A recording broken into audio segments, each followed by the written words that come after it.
Okay, so punta tayo dito sa problem sa Orifice. So, meron tayong pressurized tank and then meron siyang opening dito sa bottom niya, no? Yung diameter ng opening or yung orifice is 75 mm. Given yung coefficient of velocity niya na 0.98. So, yung tank is consists of oil having a specific gravity of 0.8. And then, since pressurized yung tank, so yung pressure niya of air is 10 kilopascal. So, ngayon yung tanong is ano daw yung value ng Y or yung height ng oil dito sa tank, provided na 10 meter above yung tank, no? So, magje-jet yung ano natin dito.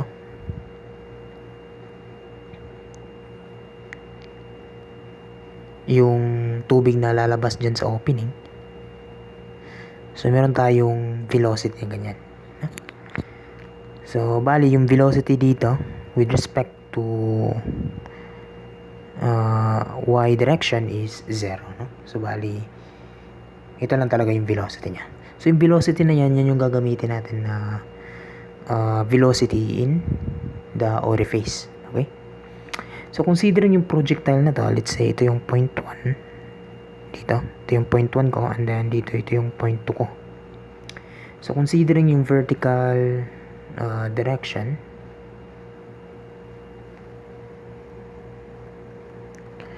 so vertical motion from 1 to 2. So, ibig sabihin yung gusto nating makuha dito is yung V1y and then yung V natin dito is equivalent to V1x. So, since yung velocity is dito sa V1x, so yung free fall natin is, or yung V1y natin is 0. So, yung isang property ng projectile is yung V1y tsaka yung V2y, no? Or any point dito, no? So, for example, meron kang Vy dito, meron ka ring Vy dyan. So, yung mga value nila nagba-vary yan, no? At their respective height. So, yun yung property ng projectile. Well, with respect to x direction, is constant naman yung velocity. For example, yung V1x mo dito is equivalent dito sa V2x. Or kung dito ka, so ito yung Vx mo, then yung Vx naman dito, at that certain height, so they are constant. Lahat yan equal, no? Yan yung property nung projectile din. Okay? So, pwede nating sabihin dito na yung V, which is equivalent to V1x, is also equivalent to V2x. So, since constant yung velocity with respect to horizontal direction, so, pwede natin gamitin yung distance equals velocity times time, no? Formula, no? With respect to horizontal. Okay? And then, yung dito naman sa with respect to, so, pwede mong gamitin yung varying na to, no? In terms of y, squared, plus minus 2 gravity times yung distance niya, di ba? Yung v2y equals v1y plus gravity times time, no? Meron pa yan, no? So, pwede mong gamitin to for vertical direction. Okay? So, tanggalin ko na lang yan. Okay, so since I'm considering now the vertical direction of the projectile from point 1 to point 2, so meron akong V2y squared equals V1y squared plus 2a, gawin ko na lang ito z, no? Times, no? Z. So, yung a dito, yan yung acceleration. So, since we're considering the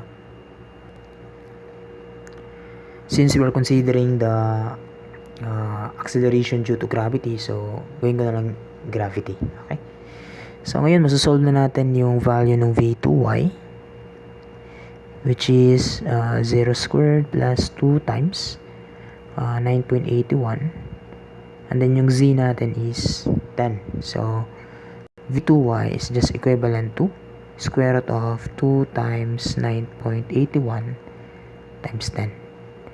Okay? And then, yung sagot nito is just 14 meter per second. Okay? So, meron na tayong ganyan. So, pwede rin gamitin natin yung V2Y para alam natin yung time na mag-fall siya dito from point 1 to point 2. So, pwede gamitin natin yung formula na to plus gravity times time.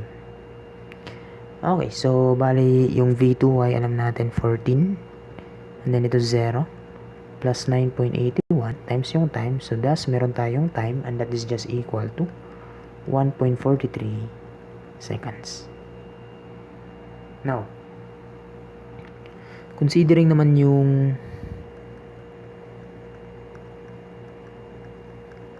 horizontal motion from point 1 to point 2. Okay, so considering yung horizontal motion from point 1 to point 2, so bali meron tayong yung range na lang yung kunin ko, no? Kasi gagamitin ko yung formula na range equals velocity x with respect to time.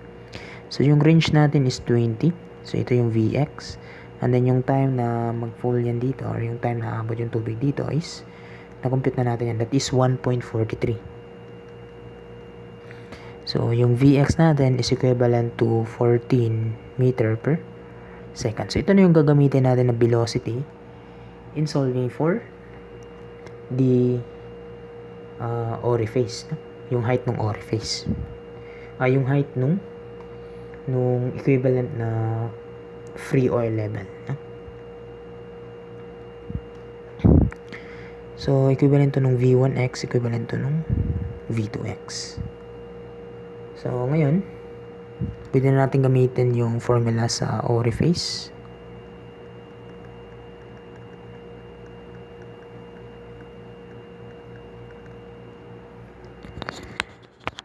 So, yung formula sa orifice is alam natin velocity equals CV square root nung 2GH.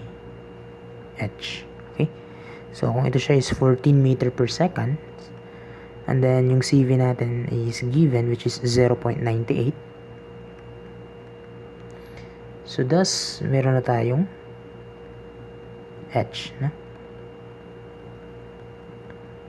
And yung H natin is just equivalent to 10.4 meters.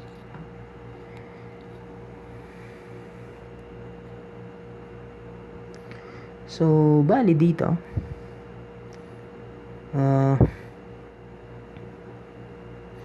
yung height na gagamitin natin dito is kailangan nating kunin yung equivalent free level ng oil nito, no? So, bali, kung ito yung figure natin,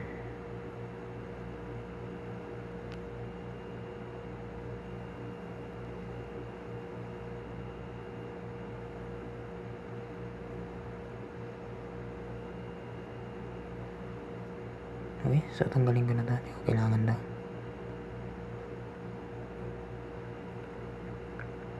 Ayan.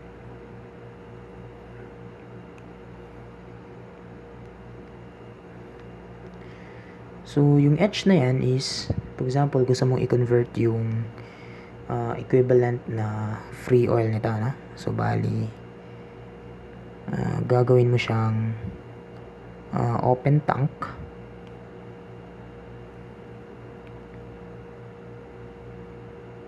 Na oil lang lahat, na? So, bali, ito yung oil. Ito na lang. So, oil surface. So, ito yung level na kung saan equivalent free oil level. So, i-change na lang natin yung so, kunin ko na lang yung height ng Y. So, ito yung sa oil originally. So, which is yan yung Y. And then, kunin ko na lang yung height. Bali, i-change ko yung i-convert ko lang yung pressure ng air in terms of oil, na? So, bali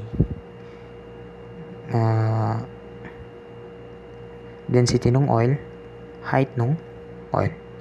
So, para makuha ko yung equivalent height ng oil. No? So, bali yung height ng oil will be pressure ng air all over density ng oil. So, ganun lang, no? So, bali dito, meron tayong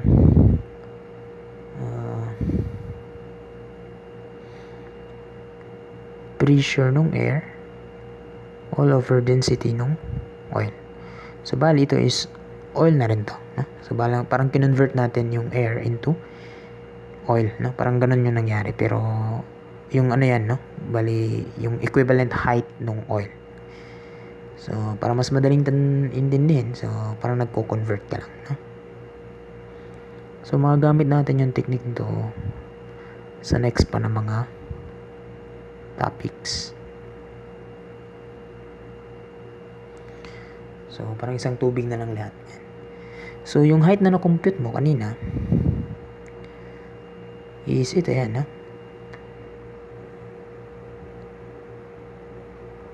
Okay, so yan. Provided na dito yung center ng orifice. So, yung na-compute natin is 10.4 meter. So, meron na tayong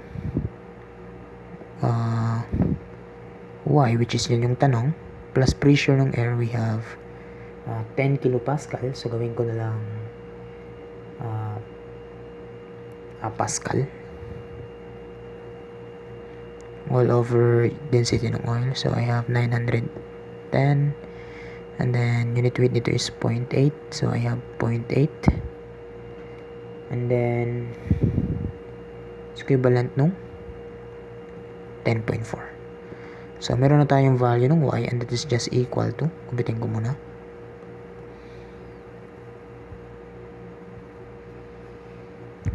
So, I have alpha x plus 10,000 all over 9810 times 0.8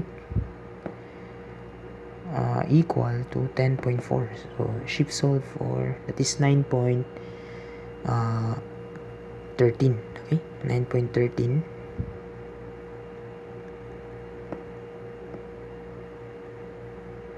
meters. And ito na yung sagot. Okay? So, ganun lang, no? Kung may air siya, so kailangan mo siyang i-convert. Kung, for example, kung gusto mong reference is oil, so gawin mo na lang oil lahat, no? So, for example, kung water dito sa ibabaw, so gawin mo na lang oil lahat, no? Para, kasi yung concept lang is, kailangan homogeneous lang yung liquid dito, no? Para ma-analyze mo siya, or makuha mo yung required na Y. Okay? So, I hope naintindihan to. So, sige. So, continue na lang tayo sa next na video. So, sa next na video is mag-solve tayo ng submerged condition ng orifice. Okay, so that's it. See you in the next video.